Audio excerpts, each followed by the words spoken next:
الصلاة على النبي والسلام على الرسول الشفيع المبطلي والحبيب لا إله إلا الله وحده لا شريك له رب العالمين وأشهد أن سيدنا محمدا عبده ورسوله سيد المرسلين اللهم صل وسلم وبارك على سيدنا محمد الصادق الوعد الأمين وعلى آله وصحبه والتابعين وذريته وأتباعه أجمعين صلاة وسلاما دائمين متلازمين إلى يوم الدين أما بعد.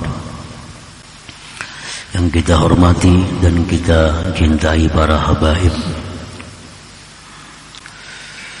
para alim ulama, para muhibbin, hadirin hadirat rahimakumullah. Alhamdulillah, puji syukur kita haturkan kehadiran Allah Subhanahu wa taala, yang mana pada malam ini Allah Subhanahu wa taala kembali mempertemukan kita dan mengumpulkan kita di majelis yang penuh berkah dan rahmatnya ini. Salawat dan salam keharibaan junjungan kita kekasih Allah Nabi besar Muhammad sallallahu alaihi wasallam dan keluarga, sahabat, zuriat dan pengikut beliau sampai hari akhir.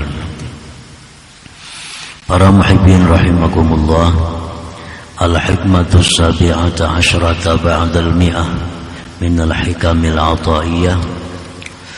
Qala al-imam Ahmad ibn Athaillah as-Sakandari rahimahullah wa nafa'ana bi ulumihi wa asrarih. Hikmah yang ke-117 dari Al-Hikam, berkata pengarang Imam Ahmad bin Athaillah as-Sakandari rahimahullah, alima wujud ad-dha'fi minka faqallala a'dadaha wa alima ihtiyajaka ila fadlih fakassara amdadaha. Yang artinya, Allah Subhanahu wa ta'ala mengetahui akan adanya kelemahan daripada engkau wahai hamba, maka dia sedikitkan bilangan-bilangan sembahyang itu. Dan Allah mengetahui berhajatnya engkau wahai hamba kepada anugerah Allah, maka Allah perbanyak pahala-pahalanya sembahyang itu. Itulah makna hikmah yang ke-117 ini. Ayyuhal abdu alimallahu minka wujudad dha'fi wa takasulaka anha wa kasrata ishtighalika lima'ashik faqallala adadas salah 5 salawatin fi kulli yawmin wa laylah. Wahai hamba, Allah mengetahui daripada engkau adanya kelemahan dalam diri engkau,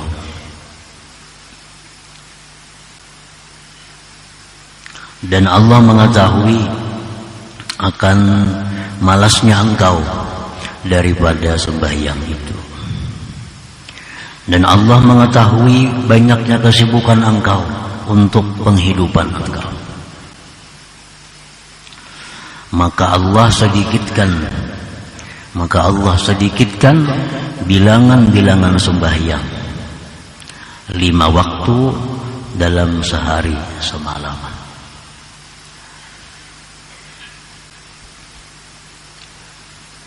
فَفَرَضَ عَلَيْكَ رَكْعَتَيْنِ فِي الصُّبْحِ وَأَرْبَعَ رَكَعَاتٍ فِي الظُّهْرِ وَكَذَا فِي الْعَصْرِ وَثَلَاثًا فِي الْمَغْرِبِ وَأَرْبَعًا فِي الْعِشَاءِ.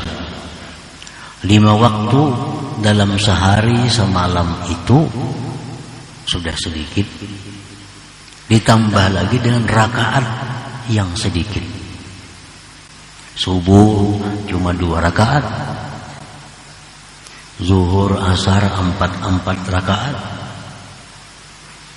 maghrib 3 rakaat, dan isya 4 rakaat. Nah, hanya ini yang dipardukan Allah kepada kita, sembahyang itu 5 waktu dalam sekian rakaat yang sangat sedikit tadi. Wa ja'ala hadha tartib bi hadha at-tafawut litakuna qariban min Allah. Dan Allah jadikan ini susunan dengan ini perbedaan supaya engkau selalu dekat dari Allah. Subuh ini waktunya diatur oleh Allah.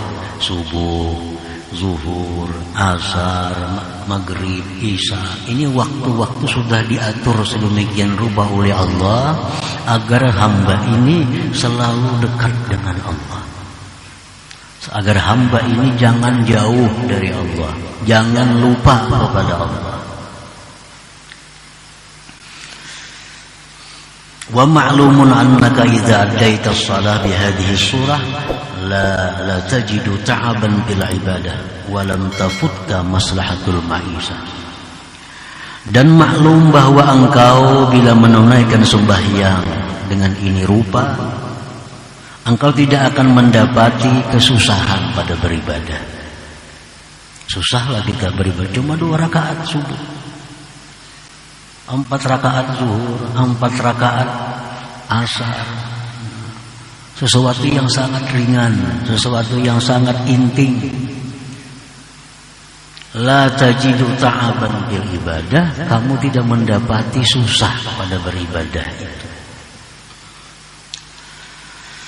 Walam tafutta maslahatul ma'isha, dan tidak akan luput akan engkau urusan kemaslahatan penghidupan engkau. Artinya yang sedemikian ini kadang mengganggu, tidak mengganggu kemaslahatan usaha engkau. Tidak akan merusak aturan pekerjaan engkau.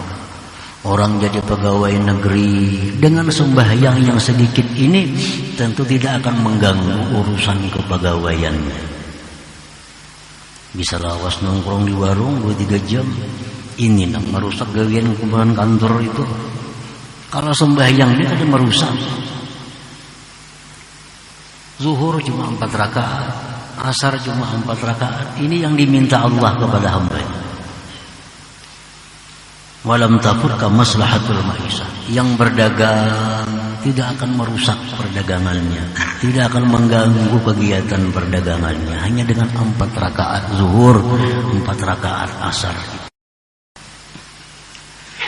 Nah, para muhibbin rahimakumullah, jadi jumlah rakaat yang ditetapkan oleh Allah subuh 2, 4, 4, 3, 4, ditambah lagi waktu-waktu yang ditentukan Allah, itu semua adalah mengandung rahasia dari Allah, mengandung kebaikan-kebaikan yang banyak kepada kita.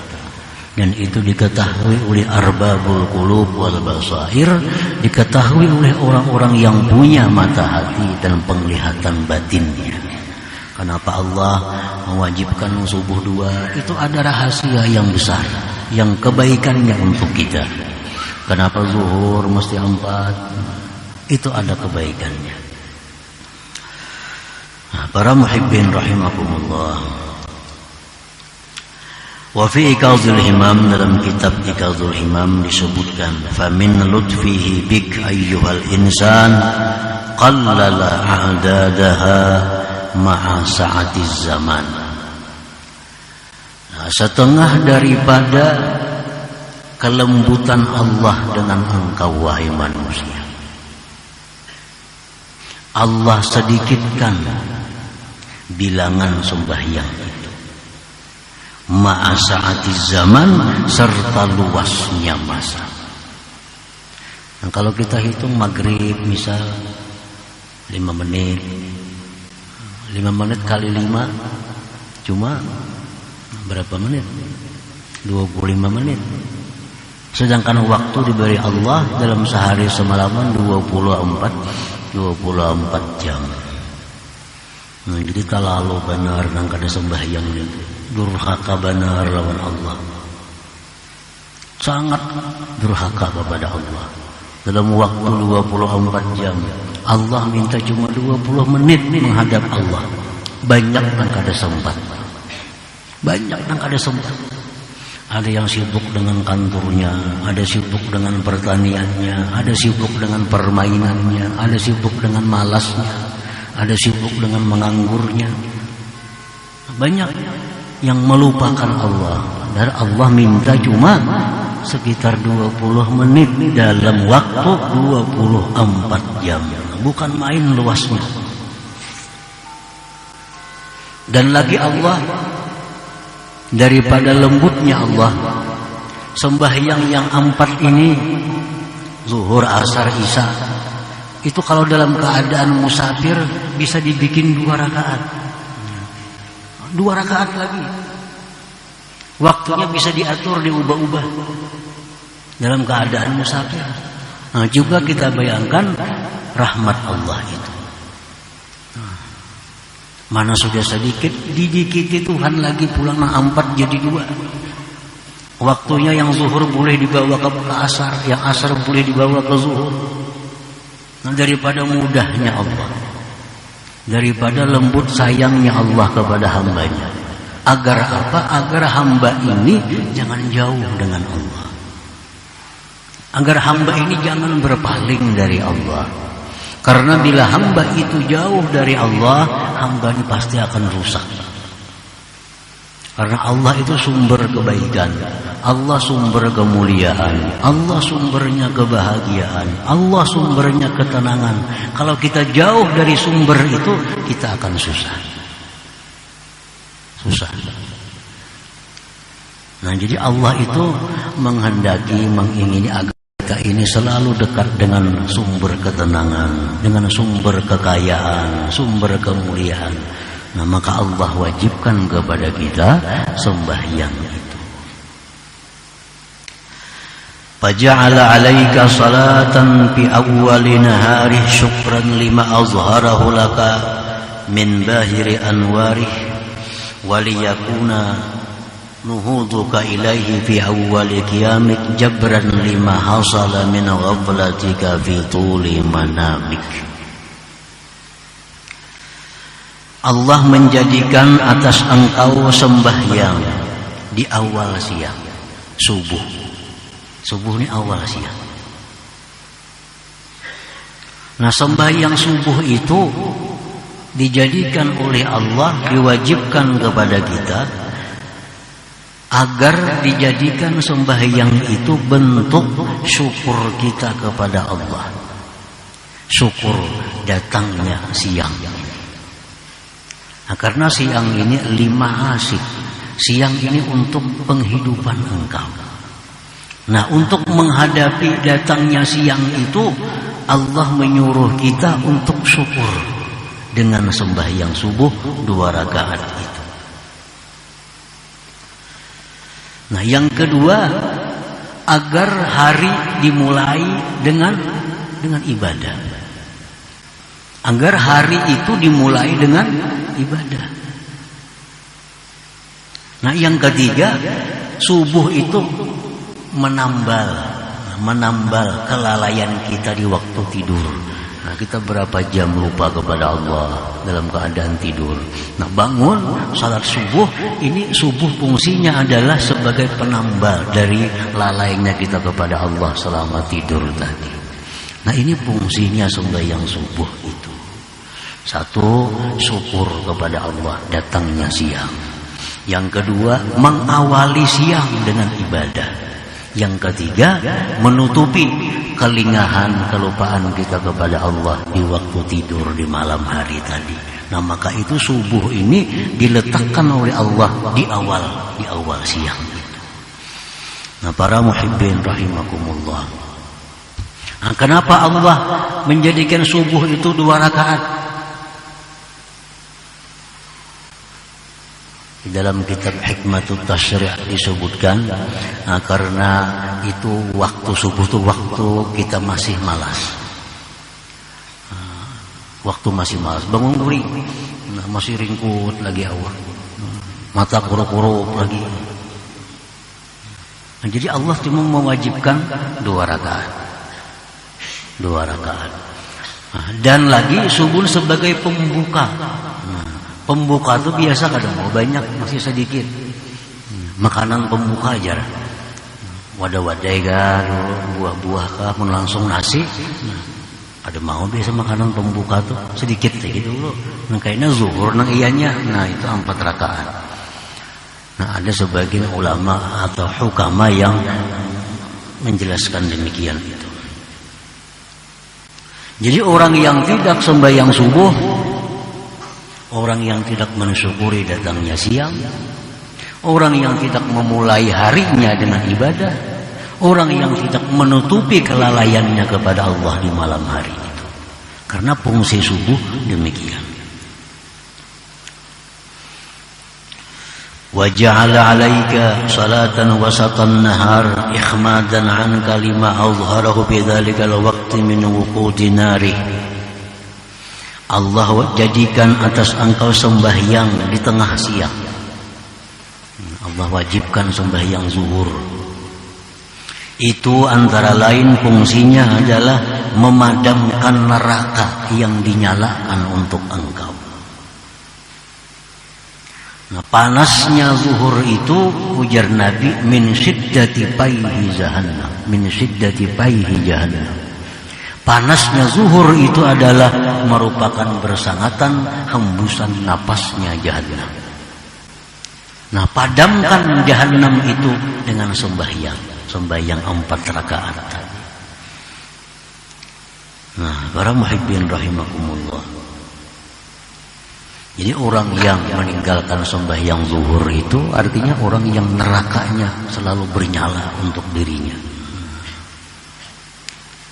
Orang yang meninggalkan zuhur tentu orang yang sangat renggang dengan Allah. Sembahyang zuhur ini sembahyang yang sangat dirindukan.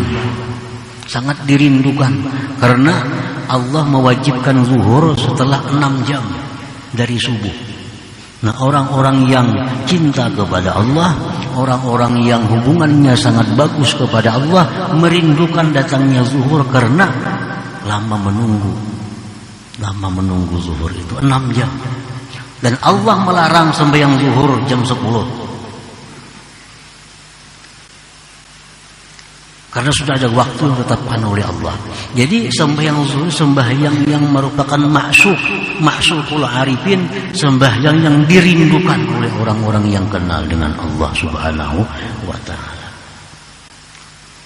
Nah, oleh karena itu Allah mensyariatkan melalui Rasulullah sallallahu alaihi wasallam diadakan sembahyang duha.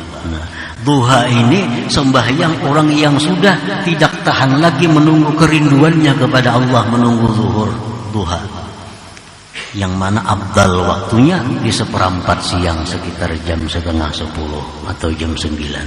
Nah, ini sembahyang menyangga kita. Menyangga mengurangi kerinduan kepada Allah. Diadakan sembahyang duha. Sehingga hubungan kepada Allah selalu terhubung, selalu terjalin. Jangan jauh daripada Allah Subhanahu wa ta'ala. Wa ja'ala 'alaika salatan qurban sirafin nahar liyakuna syahidan laka biwujudi ta'atika indal malikil ghaffar wa litashhada 'alaika malaikatur rahman bisalah indal malikid dayyan.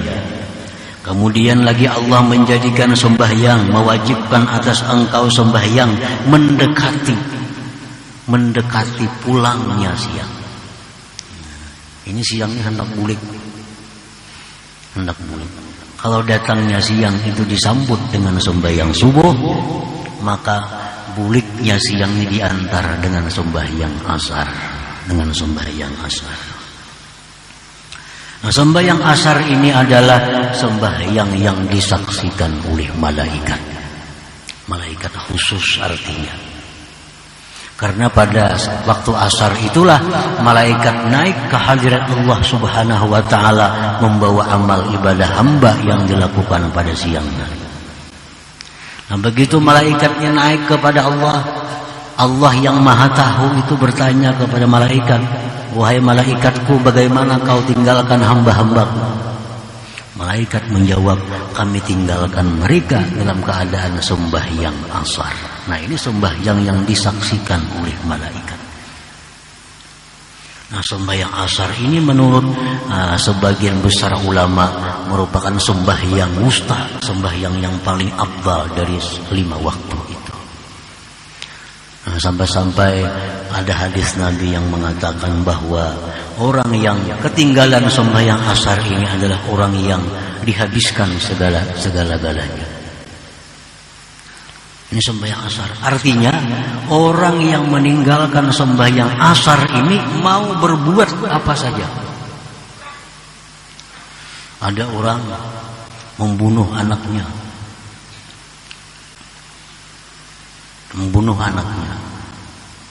Kemudian anaknya dibuat di dalam cuka. Mbah dibunuh.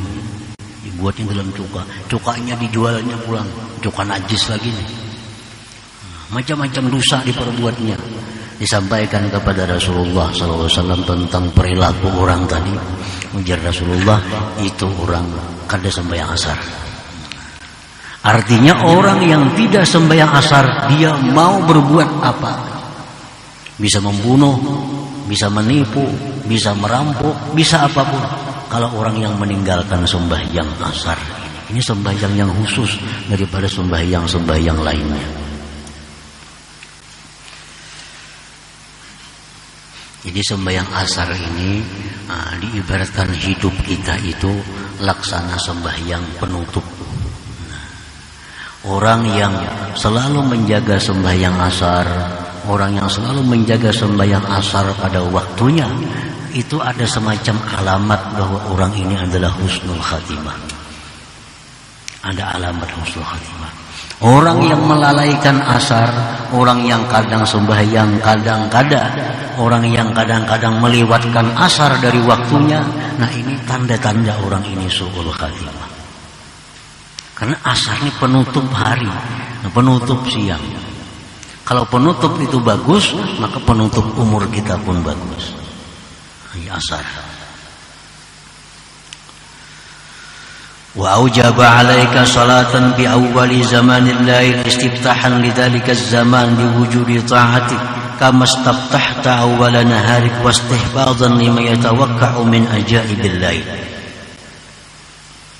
Kemudian lagi Allah wajibkan atas engkau sembahyang di awal masa malam. Nah, awal masa malam Allah wajibkan lagi sembahyang kita maghrib. Ini sembahyang adalah iftitah zamanil lail, pembuka malam. Karena begitu azan maghrib itu masuk malam. Mulai malam menghitung mulai maghrib itu. Nah, jadi malam ini dimulai dengan sembahyang, dimulai dengan taat kepada Allah. Malam itu dimulai dengan ibadah. Dan lagi sembahyang maghrib itu fungsinya adalah sebagai minta penjagaan kepada Allah daripada hal-hal yang terjadi di malam hari. Nah, kalau malam itu ada hal-hal yang kejahatan, biasa malam itu datangnya bala bencana, biasa malam datangnya musibah. Nah, sembahyang maghrib ini fungsinya adalah merupakan minta perlindungan kepada Allah daripada apa yang akan terjadi di malam hari itu. Summa lamma aradta an tanama an sayyidik wa taghfula an rabbik wa tatamatta'a bi firashik amaraka an tudi'ahu bi hudurik ilaih wa ayyakuna akhiru ahdi wujuda ta'atik. Kemudian manakala engkau hendak tidur, engkau hendak meninggalkan Tuhan engkau hendak bersenang-senang dengan hamparan engkau, Allah wajibkan engkau sembahyang Isya 4 rakaat. Ini sebagai sembahyang perpisahan engkau dengan Tuhan engkau. Sembahyang Isyanya 4 rakaat. Karena Mbak Isya ini bakal guring. Isya penutup sembahyang malam. Nah, habis Isya ini kita bakal guring, kita bakal lupa kepada Allah. Jadi sebelum kita guring, sebelum tidur, sebelum lupa kepada Allah, ucapkan dulu perpisahan kepada Allah melalui sembahyang Isya itu. Nah, para muhibbin rahimakumullah. Jadi itulah antara lain hikmahnya Allah menetapkan waktu-waktu sembahyang demikian tadi. Nah, itu hikmahnya. Ada maksud-maksud khusus dari Allah yang intinya adalah agar kita selalu dekat dengan Allah Subhanahu wa ta'ala. Wa 'alima ihtiyajaka ila fadli fakassara amdadaha, dan Allah mengetahui berhajatnya engkau kepada anugerahnya, maka dia perbanyak amdadaha ay sawabaha, pahalanya. Allah tahu bahwa kita ini butuh pahala yang banyak. Manusia itu perlu kepada pahala yang banyak. Karena itu sebab keselamatan mereka di akhirat. Karena di akhirat itu ada mizan, ada timbangan amal. Nah, timbangan amal ditimbang amal kebaikan kita, ditimbang dosa kita. Nah, ini masa saat yang kita memerlukan sebanyak-banyaknya kebaikan. Itu saat-saat yang mendebarkan kita, yang menegangkan kita. Kalau banyak timbangan kejahatan, ke neraka. Kalau menang timbangan kebaikan, timbangan kebaikan menang surga. Nah, itulah saat yang mendebarkan, saat yang menegangkan kita. Nah, Allah mengetahui bahwa kita ini perlu kepada kebaikan, perlu kepada pahala, maka Allah banyakkan pahala sembahyang tadi. Dalam Al-Quran Allah berfirman, فَأَمَّا مَنْ ثَقُلَتْ مَوَازِينُهُ فَهُوَ فِي عِيشَةٍ رَاضِيَةٍ وَأَمَّا مَنْ خَفَّتْ مَوَازِينُهُ فَأُمُّهُ هَاوِيَةٌ.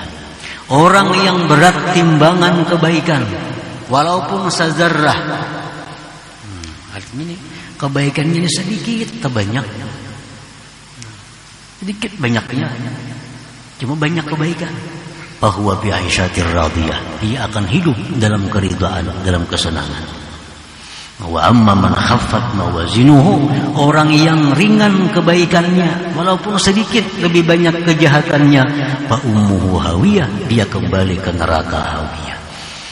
Nah, jadi kita sangat perlu kepada pahala, dan Allah mengetahui itu, maka Allah perbanyak pahala sembahyang itu. Nah, para muhibbin rahimakumullah, faja'ala kulla salatin bi ashrin fahuwa khamsun fil his khamsun bis sawab. Allah jadikan tiap-tiap sembahyang itu dengan 10, maka dia 5 pada kenyataannya, tetapi 50 pada pahalanya. Sembahyang itu 5 kali aja sehari, tapi pada pahalanya sama dengan 50 sembahyang. Wa idza fa'alta bil jamaah kana kullu wahidatin bi 25. Nah, bila sembahyang tadi berjamaah, sembahyang berjamaah, maka itu menjadi 25 kali. 25 kali ganda, 25 kali lipat ganda. Wa tud'abu bi 10, ditambahkan, dilipatkan 10. Fasarat mi'atain wa khamsin fi kulli shalah, maka jadilah tiap-tiap satu sembahyang itu berjamaah nilainya 250 kebaikan. Nah, kan satu kali sembahyang 10. Nah, ditambah kalau berjamaah 25. Nah, 25 kali 10 berarti 250 satu waktu. Nah, 5 waktu berarti 1250. Nah, itu kalau sembahyangnya berjamaah di tempat yang biasa. Kalau sembahyangnya berjamaah di tempat yang mulia, di Masjidil Haram, nah tambah lagi pulang 100.000. 100.000 kali ganda. Sembahyangnya di Masjid Nabawi ditambah 1000 ganda. Nah, ditambah lagi sembahyang berjamaah, imamnya ulang imam orang yang mulia, lipat ganda lagi pahalanya. Kehebatan imam ini menentukan banyaknya pahala. Makin imamnya orang yang baik, pahala makin banyak kita mengikut di belakangnya itu. Sebagaimana hadis Rasulullah SAW, as-salah khalfa maghfur ghafarallahu. Sembahyang di belakang orang yang diampuni oleh Allah, di belakang pun diampuni oleh Allah. Kalau sembahyang di belakang orang yang dimuliakan oleh Allah, imamnya orang mulia, di belakang pun jadi orang yang mulia. Makanya imam itu dipilih. Kan dalam agama ada pemilihan imam. Nah, imam itu harus ini, harus ini, harus ini, harus ini. Karena imamnya menentukan yang di belakang. Kalau imamnya orang mulia, di belakang jadi orang mulia. Kalau imamnya orang yang diampuni Allah, di belakang semuaan maghfurun, diampuni oleh Allah. Ditambah lagi imamnya pulang, tentu pahalanya akan berlipat ganda. Jadi makin banyak kebaikan, tentu akan membawa keselamatan kepada kita. Makin banyak kebaikan, maka harapan selamat itu ada pada kita. Wa kana Allah dzul fadlil azim, wallahu dzul fadlil azim, dan Allah Subhanahu wa taala mempunyai anugerah yang besar. Nah, para muhibbin rahimakumullah, selanjutnya hikmah yang ke-118. Ila hadratin Nabi sallallahu alaihi wasallam al-Fatihah.